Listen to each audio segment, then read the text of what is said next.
সেবা সেবিকাই মানে কামনা পূরণ করছি এই মুখর বাণীরে মাক ধ্যান করি বিয়াহার কোয়া গেছি সেই মতোই সেবা সেবিকাই ফল পাইছে এই মন্দিরেতে মার সদায় ৰাতিপুৱা গধূলি ধ্যান আৰতি সাধন চলি থাকে বহু যাত্ৰী ইয়াতে মাৰ কৃপাত ফল পাইছে নিসন্তানে সন্তান হৈছে কাৰোবাৰ যৌৱন পাৰ অৱস্থাত বিয়া হোৱা নাই সেই ল'ৰা বা ছোৱালীৰো বিবাহ মাই সংযোগ কৰিছে। হেল্ল' গাইজ, নতুন এটি ভিডিঅ'লৈ আপোনালোকক স্বাগতম জনাইছোঁ। আমি উপস্থিত আছোঁ বিশ্বজিৎ দাসৰ ঘৰত। আপোনালোকে আগতে মনসা পূজাৰ ভিডিঅ' দেখিছে, তাতে মই ভিডিঅ' বনাইছিলোঁ দেউলয় কেনেকৈ আহে বুলি। এতিয়া তেখেতে নিজাববীয়াকৈ কালী পূজা পাতিছে। এই কালী পূজাত আমি আহিছোঁ। কালী পূজাৰ মাজৰ ভিডিঅ' আপোনালোকক দেখুৱাই আছোঁ। আপোনালোকে ভিডিঅ'টো আগলৈ চাই থাকক।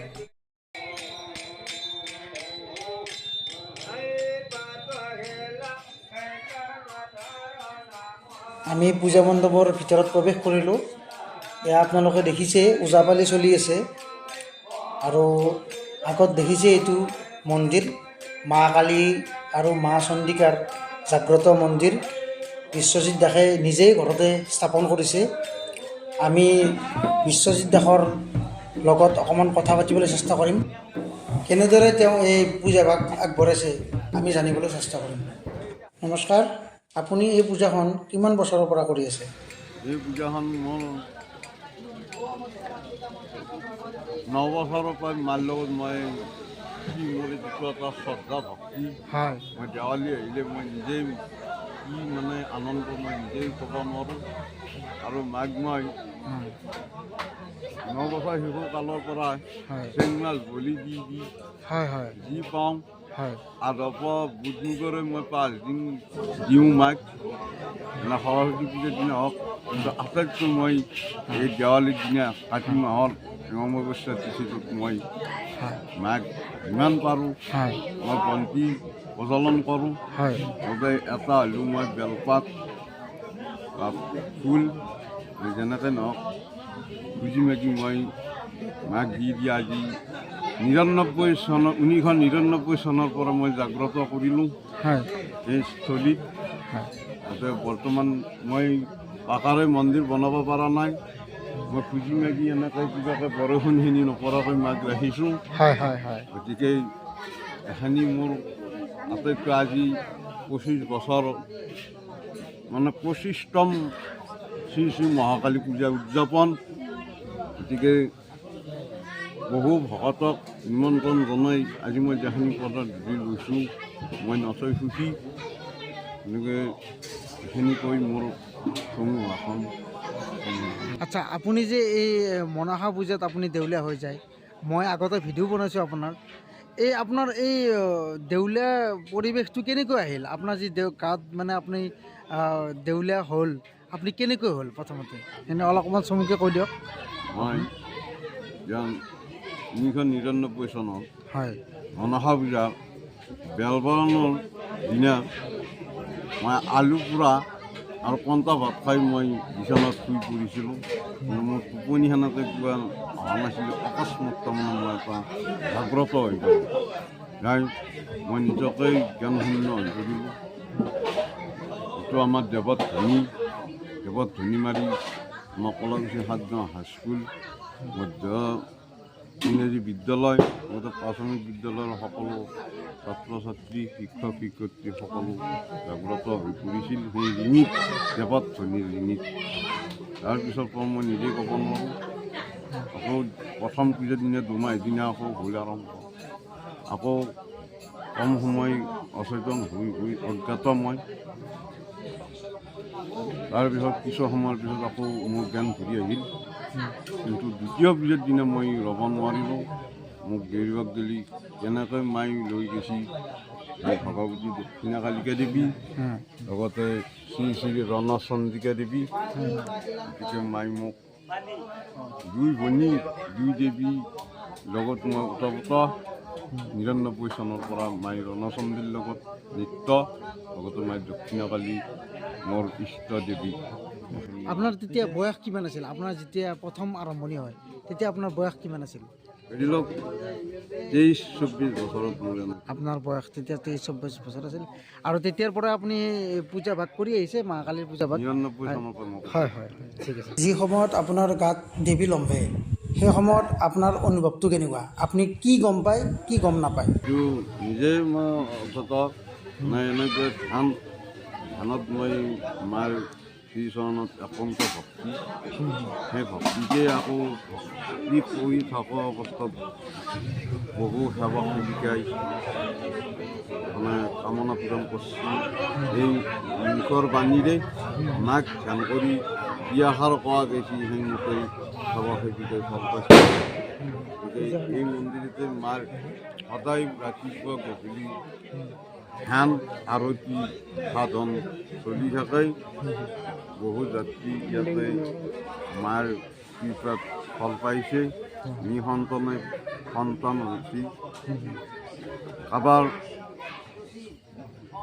যৌৱন পাৰ হোৱা অৱস্থাত বিয়া হোৱা নাই, সেই ল'ৰা বা ছোৱালীৰো বিবাহ মাই সংযোগ কৰিছে।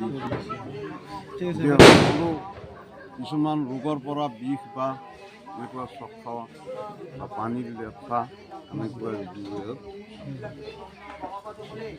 আচ্ছা, আপুনি যে এই পূজাখন কৰি আহিছে, আপোনাৰ আমি দেখিছোঁ মানে আপোনাৰ বহুতেই মানে জৰাজীৰ্ণ অৱস্থাত আপোনাৰ মন্দিৰটো হৈ আছে। আপুনি কেনেকৈ মানে আপুনি এই পূজা ভাগ কৰে, মানে পইচা পাতি কেনেকৈ আপুনি যোগাৰ মানে কেনেকুৱাকৈ পূজা ভাগ আগবঢ়ায় সেইখিনি অলপ মই হয় ভক্তসকলৰ ঘৰে ঘৰে যাই হয় মই এইবাৰ আচলতে সুখী। মই আজি 99 চনৰ পৰা লিখি দিয়ে প্ৰচাৰ কৰিছিলোঁ। এইবাৰ মই চিঠি বিতৰণ কৰিছোঁ, যে ৰিচিভ কৰিও চাইছোঁ আগ্ৰহ কৰিছোঁ আকৌ আৰু হওক। ঠিকে আছে ঠিক আছে। এনেকৈ মই ভকতসকলৰ সহায় পাই লগতে আৰু মই ভকতসকলৰ ওচৰত মই সহায়ো দিছোঁ। হয় এনেকৈ কৰিছোঁ। ঠিকে আছে ঠিক আছে। নমস্কাৰ, এয়া আছিল আমাৰ বিশ্বজিৎ দাস। তেখেতৰ ঘৰত আমি পূজাত আহিছিলোঁ। কালী পূজা তেখেতে এই দীপান্বিতাৰ দিনা তেখেতে পূজা ব্যৱস্থা কৰিছে। আজি বহু বছৰৰ পৰা তেখেতে পূজা কৰিয়ে আহিছে। আৰু লগতে তেওঁ কেনেকৈ আপোনালোকে দেখিছে তেখেতৰ এই মন্দিৰটো টিঙেৰে বেৰ দি এনেকৈ আৰম্ভ কৰিছে।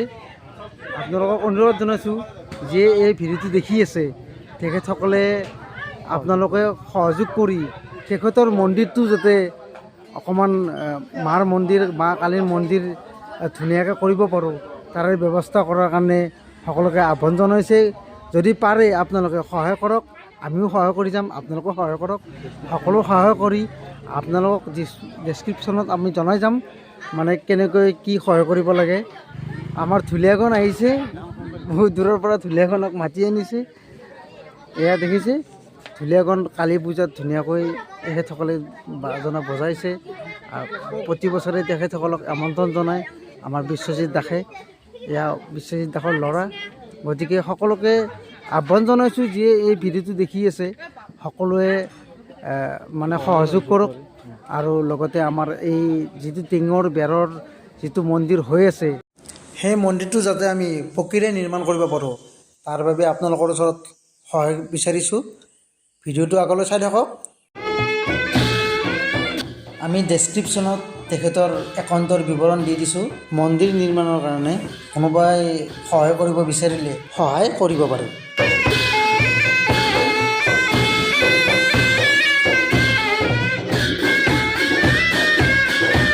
দেৱীক সন্তুষ্ট কৰিবলৈ বলি বিধান দিয়া হয়।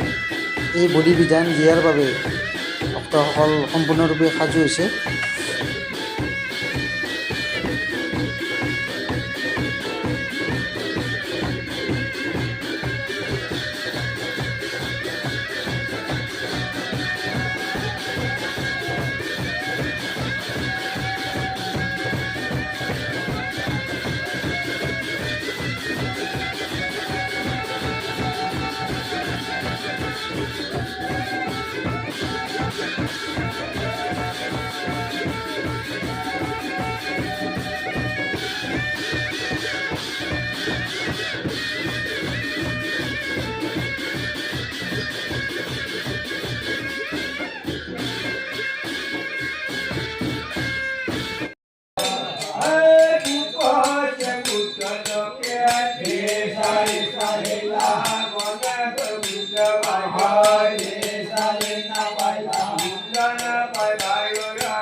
এয়া আপোনালোকে দেখিছে পুৰোহিতসকলে সম্পূৰ্ণ পূজাৰ নিয়মেৰে পূজা আগবঢ়াই আছে।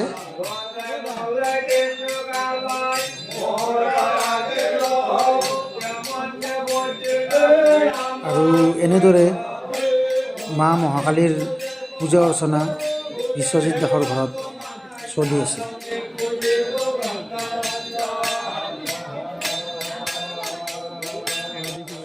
তেখেতৰ ঘৰৰ এই পূজাস্থলীত আমি উপস্থিত থকাৰ বাবে আমালৈ এই সন্মান আগবঢ়াইছে। গতিকে গাইজ বলক এতিয়া ঢুলীয়াসকলৰ ঢোল বাদন অকণমান উপভোগ কৰোঁ।